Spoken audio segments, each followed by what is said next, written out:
Last year here at TED, I asked you to give me your data, put the data on the web on the basis that if people put data onto the web, government data, scientific data, community data, whatever it is, it will be used by other people to do wonderful things in ways that they never have imagined. So today, I'm back just to show you a few things, to show you, in fact, there is an open data movement afoot now around the world. The cry of raw data now, which I made people make in the auditorium, was heard around the world. So let's roll the video. Classic story, the first one which a lot of people picked up, was when in March 10th, in fact soon after TED, Paul Clark in the UK government blogged that, oh, I've just got some raw data. Here it is. It's about bicycle accidents. 2 days it took the Times Online to make a map, a mashable map. We call these things mashups. A mashup user interface allows you to go in there and have a look and find out whether your bicycle route to work was affected. Here's more data, traffic survey data, again, put up by the UK government. And because they put it up using the linked data standards, then a user could just make a map just by clicking. Does this data affect things? Well, actually, let's get back to 2008. Look at Zanesville, Ohio. Here's a map a lawyer made. Put it on at the water plant, see which houses are there, which houses have been connected to the water, and he got from other data sources information to show which houses are occupied by white people. Well, there was too much of a correlation, he felt, between which houses were occupied by white people and which houses had water, and the judge was not impressed either. The judge was not impressed to the tune of $10.9 million. That's the power of taking one piece of data, another piece of data, putting it together, and showing the result.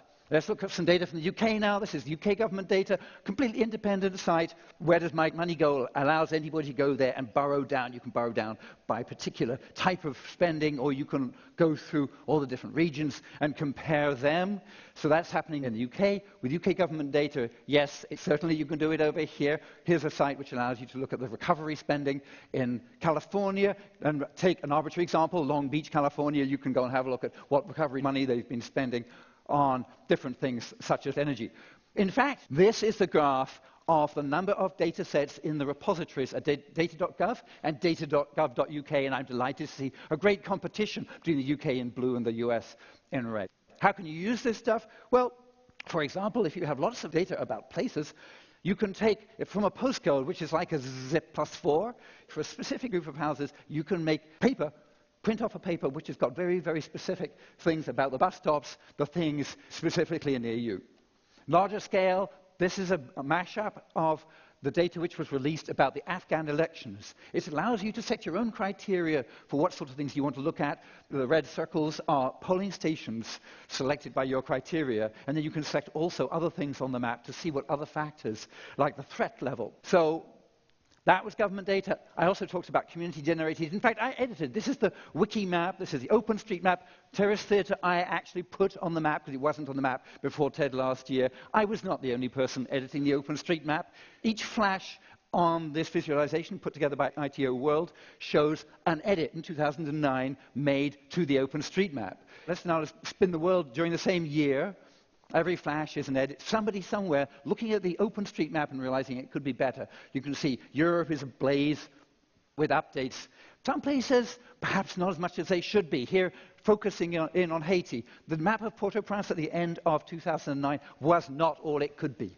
Not as good as the map of California. Fortunately, just after the earthquake, GOI, commercial company, released satellite imagery with a license which allowed the open source community to use it. This is January, time-lapse, people editing. That's the earthquake.